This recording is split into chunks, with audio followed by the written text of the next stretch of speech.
මම ඉන්න තාක්කල් හිත හිස් වෙන්නේ. හිත හිස් වූදාට මමක් නැහැ. මම කියන සිතුවිල්ලේ සත්‍ය දැකලා ඉන් මිදුණු දාටයි ශුන්‍යතා සමාපත්තිය හමු වෙන්නේ.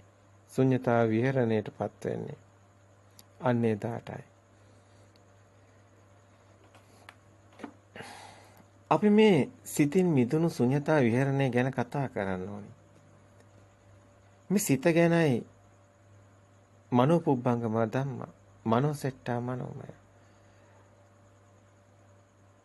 සිතමයි හැමදේටම මුල් වෙන්නේ. චිත්තේන නීයති ලෝකේ. සිතේම මුළු ලෝකෙම හැදෙන්නේ.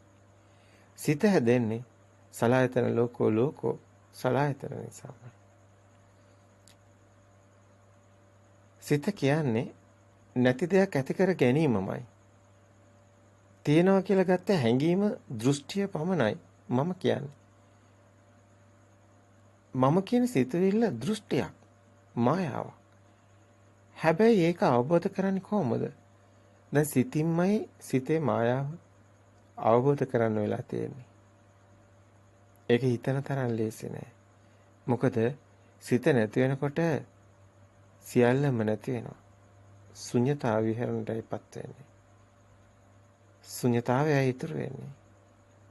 මේ කතාව ඊටාම ගැඹුරුයි. ඔබ ඉන්නවා කියන්නේ සිතමයි. සිත තියෙන කම්මයි ඔබත් ඉන්නේ. හැබැයි ඔබ නැති වෙනවා කියන තැන සිතමයි නැති වෙන්නේ. හැබැයි සිත නැති වුණු තැන එහෙමනම් සියල්ලම අවසానයි, ශුන්‍යයි.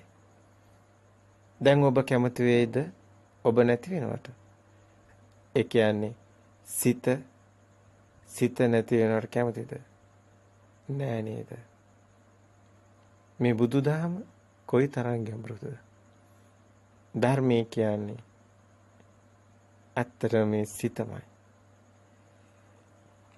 ධර්ම මාර්ගය කියන්නේ සිත අවබෝධ කරන මාර්ගයයි. නිවන කියන්නේ සිත නිවි යාමමයි. මේක අතිශයින් ගැඹුරුයි. නමුත් ඔබ මැරලා නෙමෙයි මේක අවබෝධ කරන්නේ.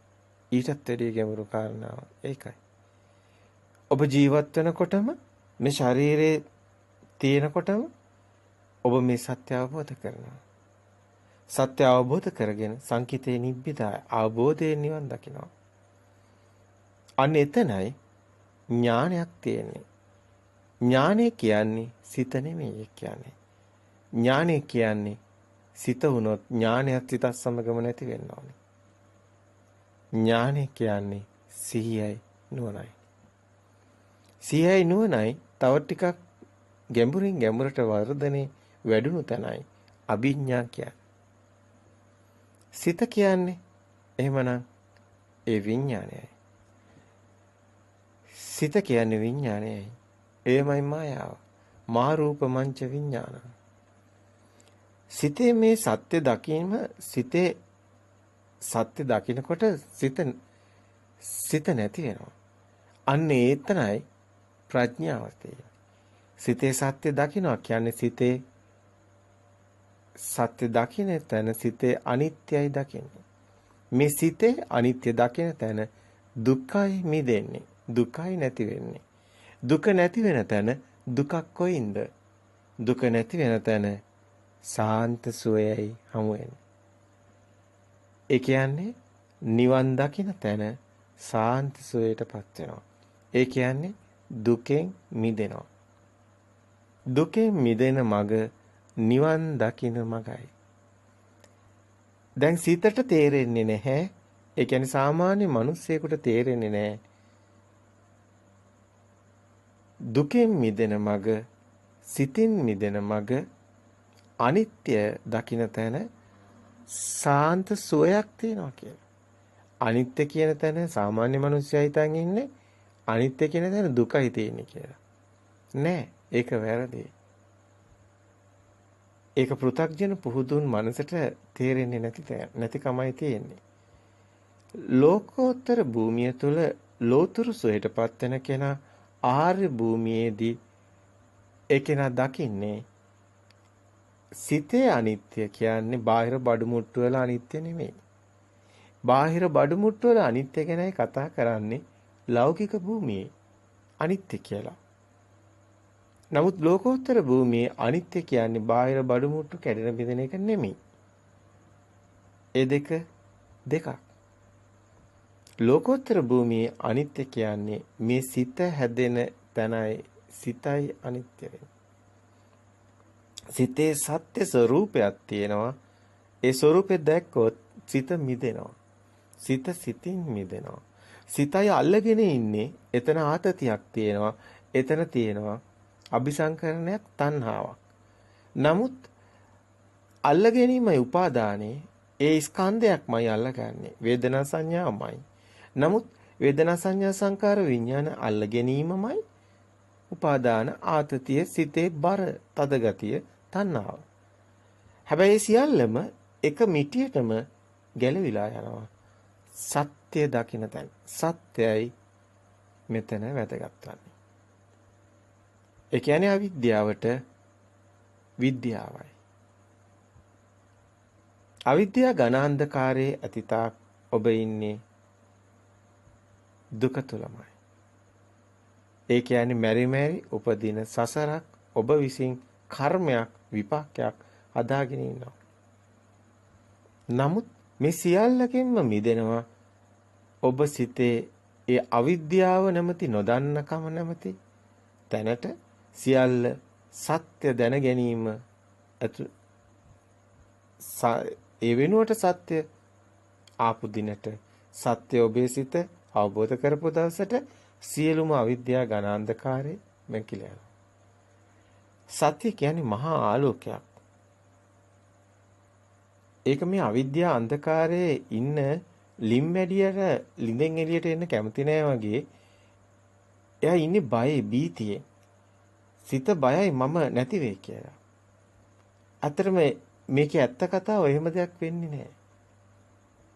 සිතේ තියෙන බීතිය නැති දෙයක් ඇති කර ගැනීම නිසායි. සිත කියන්නේම තියෙනවා කියන හැඟීමක්. නමුත් ඒකේ ඇත්ත හැඟීම ඇති වුණොත් නැහැ කියන හැඟීම අනිත්‍ය හැඟීම ඒ කියන්නේ බඩු මුට්ටු ඒව නෙමෙයි මේ සිත ගැනයි කතා කරන්නේ. සිතේ සත්‍ය සිත අවබෝධ වෙනකොට සංකිතේ නිබ්බිදාය අවබෝධයෙන් සියලු ආතතීන් විඳෙනවා.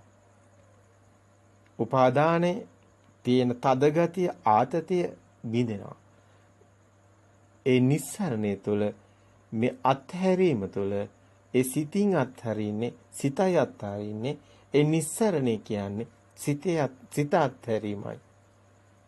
ඒක ඊටාම ගැඹුරුයි. සිත හැදිලා තියෙන ආකාරය දකිනකොට මේ සිත මේ මොහොතේම හැදෙනවා. මේ මොහොතේම එන අරමුණයි සිත කියන්නේ වෙන දෙයක් නෙමෙයි. මේක හොඳින් ලියාගෙන යනකොට තමයි Tamanට දැනෙන්නේ මේ මොහොතේ මේ දැන් එන අරමුණ පමණයි තියෙන්නේ. හැබැයි ඒකේ ක්ෂණේම සත්‍ය දකින්නකොට නැති වෙනවා. එතකොට වෙන්නේ ඒ අරමුණේ සත්‍ය දැකීම තුළ ඒ අරමුණේ අල්ල ගැනීම සිද්ධ වෙන්නේ නැහැ. අත්හැරීම සිද්ධ වෙනවා. අන්න එතනයි විරාග නිරෝධයක් තියෙන අවශේෂ විරාග නිරෝධයක්. නිර්වශේෂ විරාග නිරෝධයට යන්නේ අන්න එතනයි. අවශේෂයේ ඉතුරු වෙන්නේ උපාදානෙන් නිසායි. එතන තියෙන ඔබ මෙරි කතා කරන දුක තියෙන සසරයි. නමුත් එක්ෂණික සිත මේ මොහොතේම අටගෙන නිරුද්ධ වීම දකින්න කෙනා මේ මොහොතේම අටගන්න මේ සිත් පරම්පරා සසරක් දකිනවා. අනිතන සංසාරයක් තේනවා. සිත ගැට ගැසී ඇති වුණු චිත්ත වීති සිතුවිලි වල එතනයි තියෙන එක්ෂණික උපත මේ මොහොතේම හැම සිතක්ම ඇති වෙනව නැති වෙනවා එච්චරයි. මෙතන වෙනම මරණයක් නැහැ. වෙනම ඉපදුණු කෙනෙක් ඉන්නවා ශරීරේ පොළවට පස් වෙන දවසක් තියෙනවා ඒක මරණයක් වෙන්නේ නැහැ. ඒ මුතකලාබරේ කියන්නේ ඒ කියන්නේ ඉපදුණු ශරීර කූඩුව පොළවට පස් වෙන කතාවක් අල්ලගෙනයි පෘථග්ජන භූමිය තියෙන්නේ.